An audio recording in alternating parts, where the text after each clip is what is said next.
Welcome to the second episode of In Business with Almanac North. And they said it wouldn't last. I'm Ken Bueller.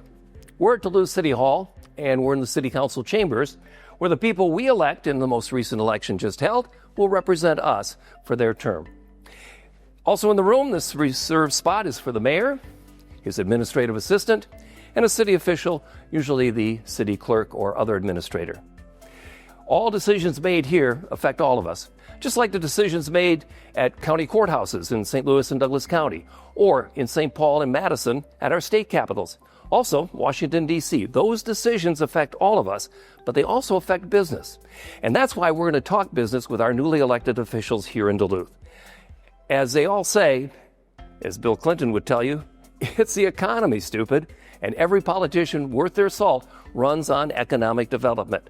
And that's what we'll ask them about. What do they see as the future for economic development? And what do they see as the state of business as it currently exists in our region? You know, the people back here make some very interesting decisions. Now, certainly in Washington, D.C., they may talk about national politics, international politics. Here at Duluth City Council, it might be a sewer line extension. Not a real fancy topic. But what if that sewer line extension means tearing up the road in front of a person's business? All of a sudden, economic development becomes possibly an economic hardship if that storefront is not easy to get to anymore. That's why the decisions made here and at all levels of politics are so very important. And that's why our special guests this evening will enlighten us about what they see as the future for small business, medium business, and large businesses in our region. City Hall, County Courthouse, state capitals, our nation's capital. The most important place in the room, though, is right here at the podium. This is where you get to tell them what you think is important. We'll find out more on In Business with Almanac North. Let's get started.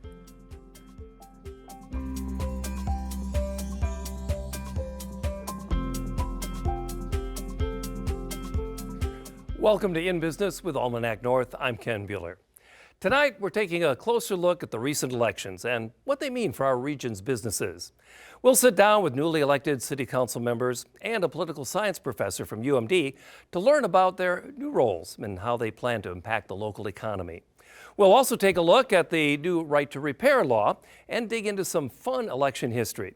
But first, we talked to Mayor Roger Reinert, and he gave us his view of the upcoming year and the opportunities facing the council as it relates to economic development. Hi everyone, I'm Mayor Roger Reinert, City of Duluth. Welcome Councilors Desitel and Johnson, as well as Councilor Klana, who I know is not in the program tonight. The work that we have to do together in this coming year really is about Duluth's next chapter. As we think about what arguably is our single biggest need in the community, it's housing. It's housing at all the income levels. It's housing in all the neighborhoods. We know from our recent Maxfield study that we need to reach 9,000 or more housing units by the year 2035. That's housing at scale, not 10 or 20 a year, but hundreds a year. We know from our employers that they can't hire because we don't have the workforce, and we don't have the workforce because we don't have the housing. So finding a location within our geographic boundaries is going to be key in order to meet that housing need.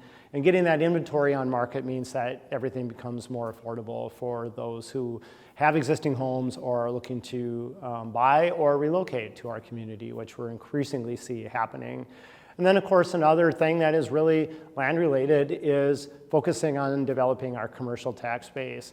34% of Duluth's general fund revenue is local government aid, money that we receive from the state of Minnesota. And having served in the legislature, it's the most political money out there. And should we see a substantial cut in that, we will see real reduction in city services.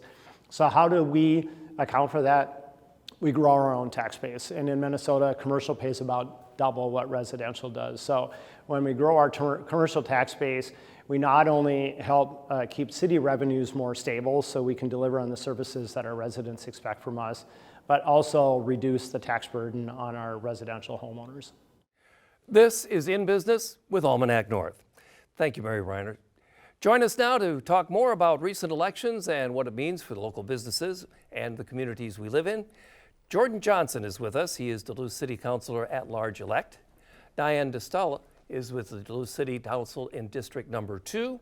And Cindy Rugeley is a political science professor from UMD. Dr. Rugeley and everyone, thank you for joining us, and we appreciate you being here. I'm going to start with you, Councilor-elect Distel. And if you could, the mayor had said some nice things about economic development, and one of the challenges being housing. How there's jobs, but we're having a hard time attracting the people that are going to fill those jobs because housing is difficult. So as we look at the way this goes, we've got emerging neighborhoods that are becoming very popular and very successful in Lakeside. We have the Lincoln Park Craft District. At the same time, though, we have to have a vital downtown that's vibrant and alive. And is it possible, and how do we do it, to have all of that? Yeah, thanks for that question. I mean, I think of the city of Duluth. It's 17 miles long, and we're really a city within many cities that combine together. And each of these separate little communities, it's really important to have small businesses close by that meet the basic services we need. But downtown is where we connect socially, where our arts is, where our bigger businesses are, where tourists come, and where even folks from the region come. So they need to all connect closely and well. And we have some work to do downtown, but I'm optimistic. Council-elect Johnson, business thrives on stability.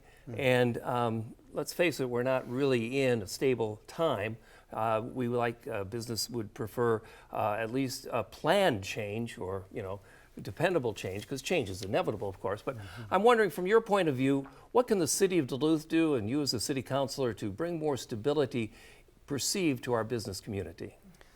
Yeah, I appreciate the question, and we are living in uncertain times for sure. But in those times, there's also a lot of possibility that emerges. And if we think about how we are talking about the current situation, the current status, also let's look at our stakeholders. Who are our stakeholders who are driving the economy? How can we build a long-term kind of environment and society of well-being and a culture of care within our community at this time?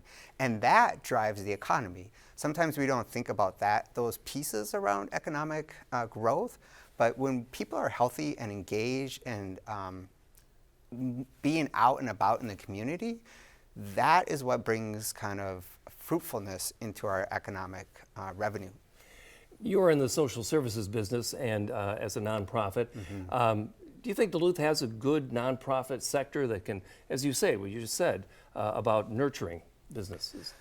Duluth has a phenomenal nonprofit sector in all areas of kind of the sectors that we need to be caring about, and many of them work really well together, having been in that kind of field and still am in that field of practice. And I think that also kind of is a testimony of how you come together, particularly in these times of working together to figure out how to lean on each other. Also, how do we co-create something that we want to see that might not have been there before? So really, this is a time, I think, if we shift our frame of thinking to think, what's really possible for the city of Duluth, and what do we want to create for our future generations? That all speaks, of course, to the stability that I was talking about. Let's take a look at the election itself. We're a little over a week past it. But Dr. Rugeley is here from UMD. She's a political science professor. And one of the things about this past election was that we had one of the highest turnouts as far as percentage of voters in any of the last three off-year elections, shall we say. And Dr. Rugeley, my question to you now is, why was that? I think there was a couple of factors at play. One is sitting at the other end of the table, we had 2 open seat races, and whenever you have open seats, voters turn out because there's interest in all the candidates.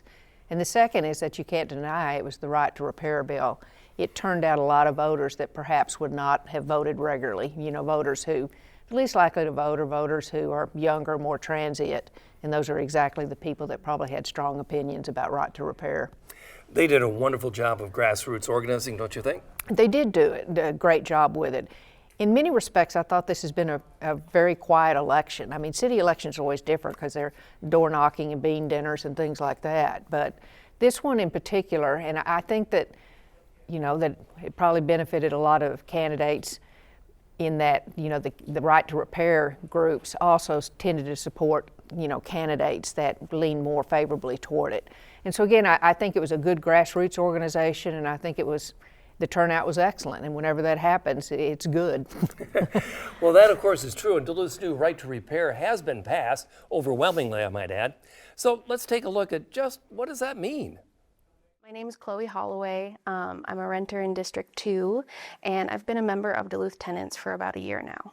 Duluth Tenants is an organization of Duluth renters who, are advocating for renters' rights and building renter power in Duluth. Right to Repair got started, first of all, issue cutting, door knocking, and surveys to figure out what Duluth renters need the most. And through the door knocking and the surveys, we heard back that repairs are a huge, huge issue in Duluth. Right to Repair passing means that we can take care of small issues like a leak in your kitchen pantry before they become health hazards or safety hazards. So the landlord, they have 2 weeks to respond to our maintenance requests, and then if nothing is done in those 2 weeks, then we get to take care of it ourselves. This is In Business with Almanac North. Thank you for joining us. I'm going to go back to you, Dr. Ridgely. Is there anything we can take from the election here in our region, let's just expand beyond Duluth a little bit, but that we could maybe transfer into something that we might be looking at for, say, the midterms next year? Yeah, I mean, one of the issues in this election is affordability and rights of citizens. I mean, I think that a lot of people feel like their voices aren't being heard, particularly in regards to the economy and prices. And I think that was an important issue, and I think that it's something that, I think that if I was running in a midterm election, I'd certainly be concerned about it. Another thing, and it wasn't so evident in this election because, it was 2 open seats, but incumbents might have a tough time. We'll look for that next year, and we'll see if that passes as it says. I'm going to turn to our elected city councilors now, councilors-elect, and obviously the name of this program is In Business with Almanac North. So I'll start with you, Jordan. What do you think is something that you can bring to the city council or that you would like to see the city do that would help economic development? And you can take any level you want, whether it's a small business or a medium or a large international. Yeah, I think we have all those facets of our in our economy and in our area in regards to international and medium and small local businesses. And so for me, I really want to lift up and leverage our local businesses. I think there's a lot of opportunities, particularly in the downtown area, where we can kind of help local businesses thrive, be part of future storefronts, get people out walking on the streets. And I think also taking an asset-based community development approach is an important way to start to think around how do we build out, lean into and looking within what we have here in our community that we can kind of build upon. I think also I asked the question, what do we want to attract to the city of Duluth? Who are the businesses we want to attract, the investors, and how are those investors going to invest in our community along the way? And so those are the pieces that I think I can bring forward and provide a different perspective in thinking around health is really important to community development, right? When people are healthy, they're out, engaged, and being part of the community. So well-being and kind of looking at those through those lens is really kind of what I can bring forward. Councilor Johnson-elect is, of course, a at-large councilor. Councilor Diane Dacetel is a 2nd District Councilor-elect and just happens to be in my district, so I'm going to listen real closely to what you say here. But if you could elaborate on that too, what do you think that in your new role as a council person and also as a council in large, and the whole group, can the city do to attract more business or nurture the ones that are here? Exactly. I think, we have to think about what the role of city government is. And one of the roles is permitting and zoning and making sure those processes are well connected. And communication is really key. And I tend to be an over-communicator rather than an under-communicator. I think that the city needs to have more working groups that work across our private sectors, the Chamber, Apex, some of the other groups that are really working on economic development and making sure we're talking more often. And on top of that, as we're talking within each other and thinking about new economies and new industries that want to come into town and are interested, we need to be working on the housing and the child care issue. And at the same time, we need to be talking to our communities and informing them as much as we can about what we know when we know it as we go, instead of having any last minute items come up. because moving forward is really going to be crucial, and this is a community of folks that just want to stay engaged and want to understand. I'm excited about some of the new possibilities of economies moving in, related to renewable energy because climate's going to be important, related to new technologies such as robotics.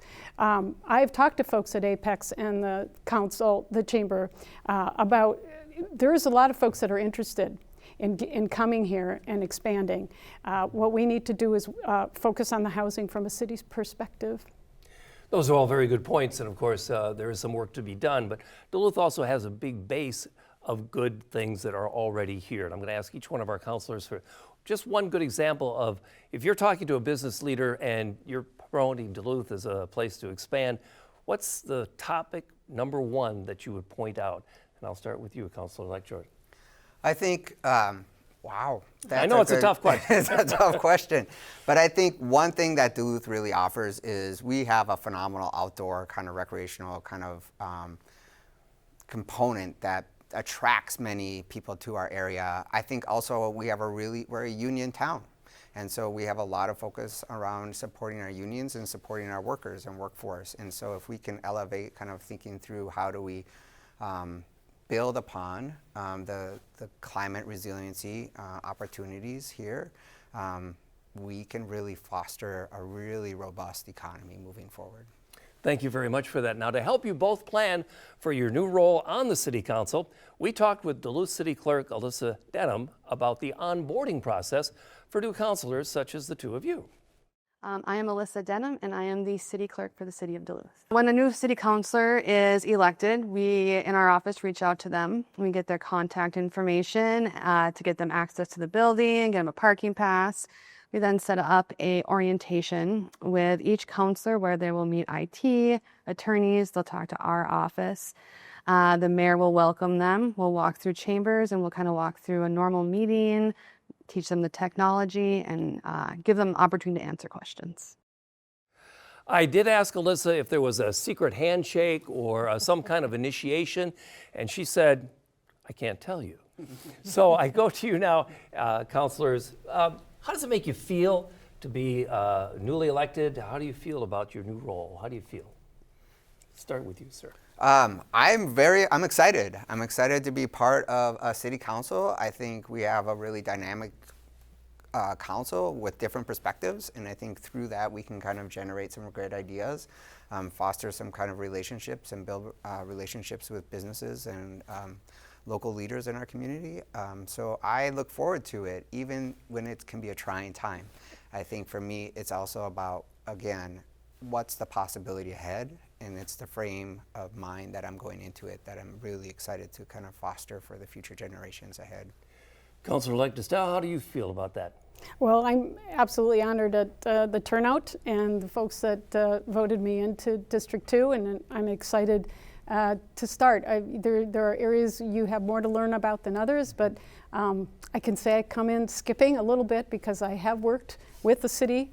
I was the first natural resources coordinator. And so I understand policy, I understand planning, and those processes well, and that's going to help kickstart me. You know, the goal of really trying to bring folks together around the table with the expertise and knowledge so that we can really listen and learn and come up with solutions together as a whole council. I'm excited to work with a council that has a lot of areas of expertise and building that trust and relationship so that we can solve problems together. Thank you very much, Councilor Dosatel, and also Councilor Johnson, and of course, Dr. Cindy Rugely. Thank you all for being with us. With new leaders in place, local businesses may see changes in priorities and policies, but let's shift gears and explore some of the fun election history from yesterday.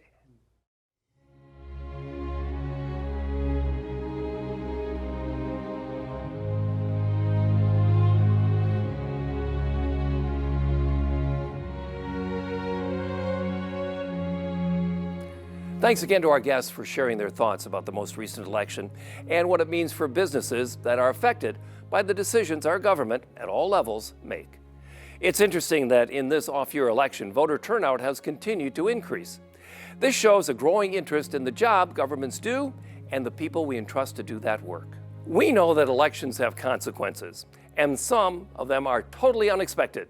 like being able to buy alcohol on Election Day. Back in the day in Minnesota, it was illegal to buy a drink on Election Day until after the polls closed at 8 o'clock.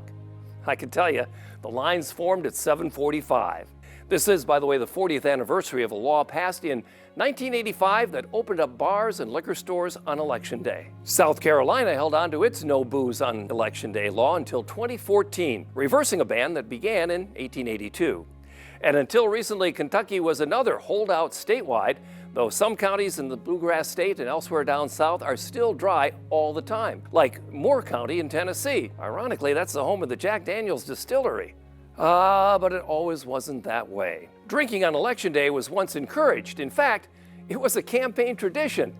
In 1755, a Virginia man ran for the House of Burgesses. The House was the best representation we got in the days of British rule. He lost on his first try and made a mental note that he hadn't given away enough free booze to win. So in 1758, when he tried again, he spent 39 pounds sterling, that's about 50 bucks, the entire cost of his campaign, by the way, to buy 160 gallons of wine and liquor, and this time he won. That was George Washington's very first election victory.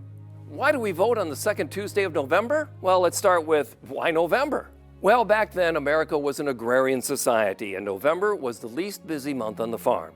Then why Tuesday? Back then, voting was done at the county seat. This meant that some of the white male landowners who had the right to vote would have to travel some distance to exercise their franchise. For many, it would mean traveling on Sunday, ignoring the Sabbath. So voting on Tuesday meant that you could go to church on Sunday and travel on Monday. The second Tuesday was because, another reason, for business owners.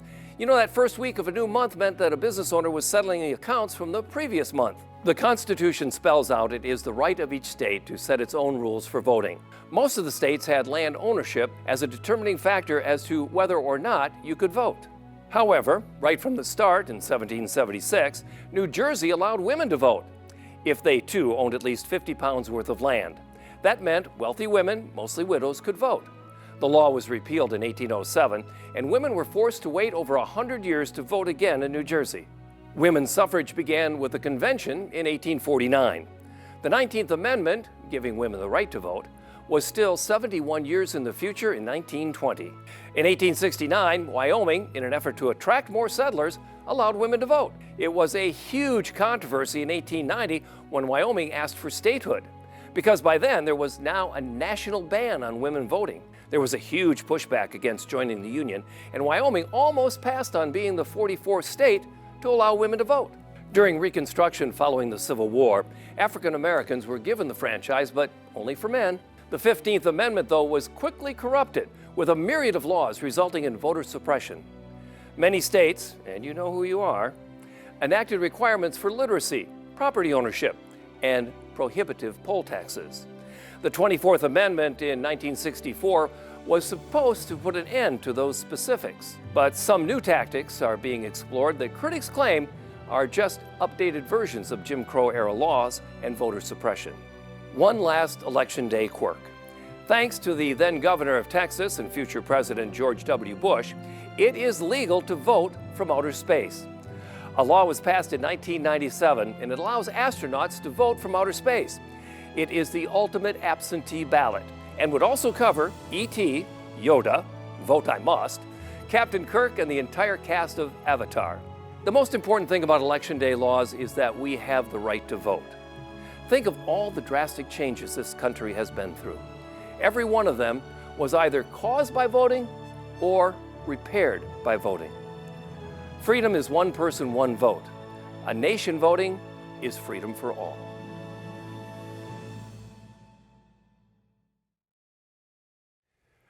This is In Business with Almanac North. Before we wrap up tonight in business, it's time to take a quick look at some of the top business stories making headlines across our region this week. First, in Duluth, Spectrum has donated $5,000 to the Duluth Honor Guard, the 54-member volunteer group that performs military funeral honors, flag presentations, and other ceremonies for veterans. The support will help cover their uniforms, transport, and other costs. Especially important since government stipends for military funerals were discontinued in 2023 rather. In Cloquet, Kraus Anderson Construction has broken ground on a new $18.9 million fire and ambulance headquarters for the Cloquet Area Fire District. The 35,700 square foot facility will feature 8-stall apparatus bay, offices, dormitories, a training tower, and a fitness room. Construction is expected to be completed by December of 2026. In Minnesota, manufacturers are raising concerns about the state's business climate. A 2025 Enterprise Minnesota survey found that many businesses are struggling with paid family and medical leave, rising costs, and uncertainty around taxes and tariffs.